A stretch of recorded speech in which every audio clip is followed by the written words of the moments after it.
দেখো এখানে আছে পটল, তো এখন এই পটলের দু মাথা কেটে নিয়েছি। একটা পটলের সবজি রান্না করব। এই গরমেতে এই সবজিটা খেতে খুবই ভালো লাগে, তো এইভাবে বানিয়ে করে খেয়ে দেখো, ভালো লাগবে। পটলটাকে এরকম ছাড়িয়ে নিয়ে আর এরকম কেটে নেব। একটু বিনস দেবো, বিনস কড়াই আছে, বিন কড়াই একটু কেটে দেবো।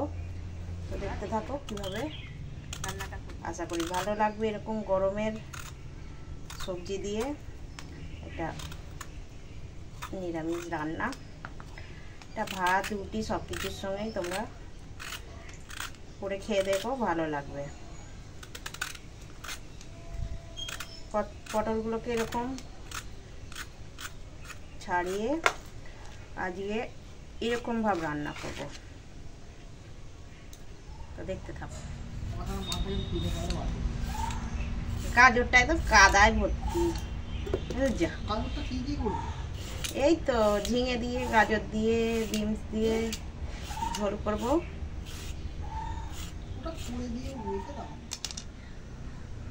এটা হচ্ছে চালের গুঁড়ি। এখন পরিমাণ মতো হলুদ গুঁড়ো আর নুন ভালো করে মাখিয়ে নেব।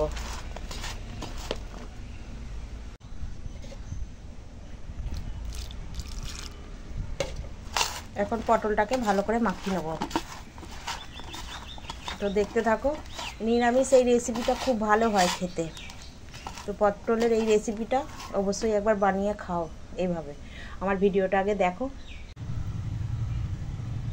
এখন উনুন ধরিয়ে দিয়েছি আর কড়া বসিয়ে দিয়েছি, আর এখন একটু জিরে গরম করে নেব।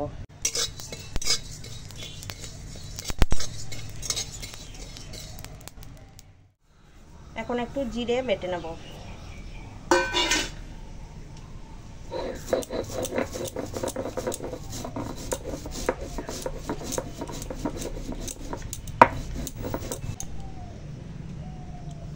দেখো আদা রসুন আছে, এখন একটু আদা রসুন বেটে নেব।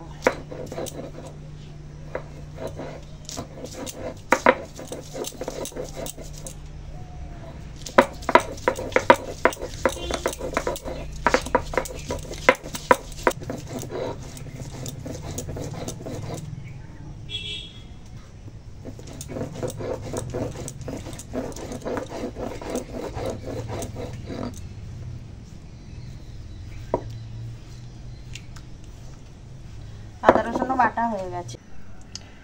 নিরামিষ এই পটলের রেসিপিটা বানানোর জন্য দেখলেই তো, চালের গুঁড়ি আর বেসন দিয়ে পরিমাণ মতো নুন হলুদ দিয়ে পটলটা মাখিয়ে রেখেছি।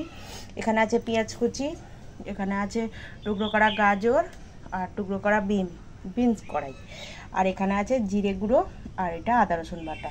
তো চলো এখন রান্নাটা শুরু করি। দেখো এখন উনুন ধরিয়ে নিয়েছি আর কড়াই দিয়ে দিয়েছি তেল, আর তেল হয়ে গেছে গরম। তো এখন এই মেখে রাখা পটলগুলো ভেজে নেব।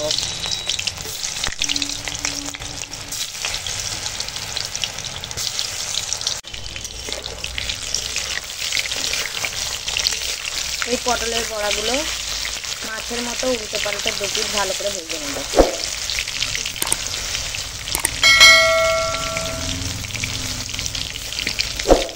আমি একটু পেঁয়াজ রসুন দিচ্ছি, তোমরা চাইলে পেঁয়াজ রসুন ছাড়াও নিরামিষ দিনে রান্না করবে, খুব ভালো।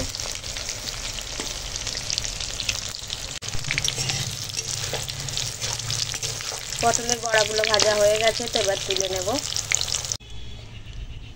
বাকি পটলগুলো একইভাবে ভেজে নেব।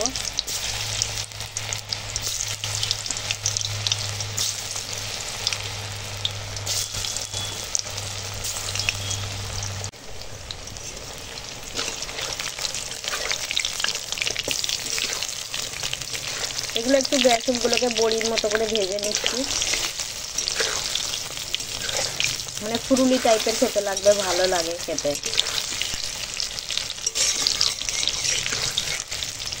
তো দু পিঠ ভালো করে ভেজে নিয়ে তুলে নেব। বেসনে কোট করা পটলগুলোকে ভেজে তুলে নিয়েছি, সঙ্গে কিছু এরকম ফুরুলি টাইপ বানিয়ে ভেজে নিয়েছি। এবার ওই তেলেই দেব কালো জিরে ফোড়ন। তেল একটু তুলে নিয়েছি কেন কি অনেকটা তেল ছিল। এবার কালো জিরেটা একটু ভাজা হয়ে গেছে, এবার দিয়ে দেবো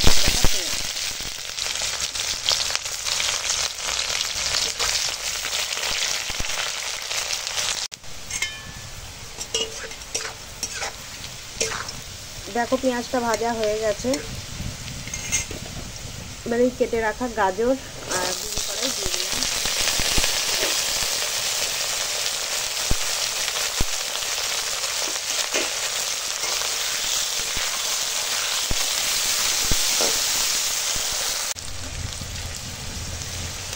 এখন আদা রসুন বাটা দিয়ে দিলাম, আর দেব জিরে গুঁড়ো,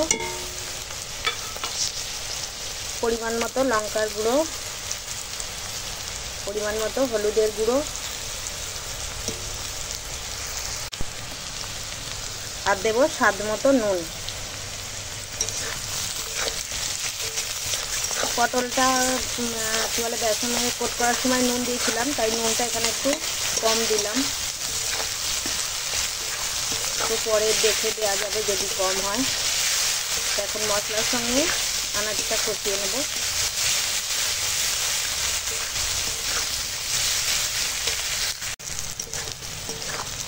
এখন মশলার সঙ্গে আনাজ কষানো হয়ে গেছে, এখন জল দিয়ে দেবো।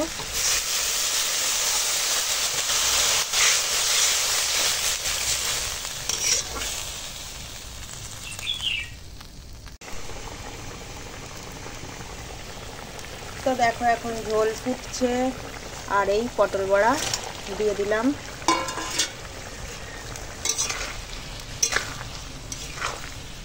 ভালো করে মিশিয়ে নেব।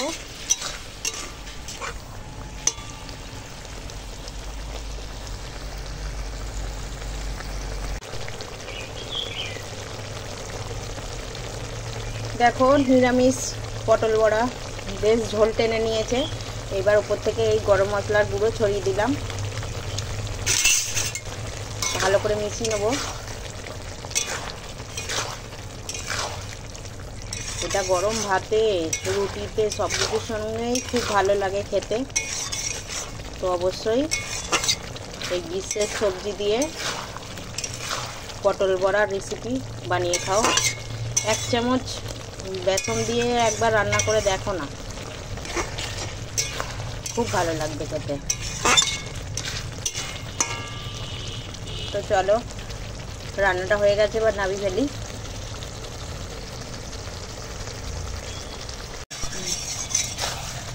দেখো নিরামিষ পটল বড়া রান্না হয়ে গেছে। তো চলো এখন নামিয়ে ফেলি।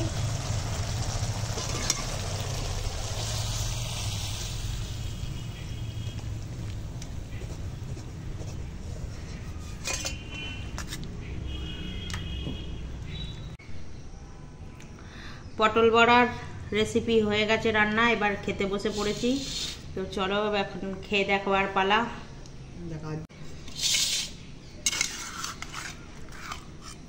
এটা খেতে খুব ভালো লাগে। এটার সঙ্গে আমাদের আজকে আর হয়েছে কি বলে ওটা, মুগ ডাল, পটল বড়ার তরকারি আর মুগের ডাল। তো চলো পটল বড়ার তরকারি দিয়ে খেয়ে দেখো। তরকারি নিলাম এই বড়া বড়া দেখেই, বড়াগুলো দিয়েছিলাম তো বানিয়ে, খেতে যা ভালো হয়।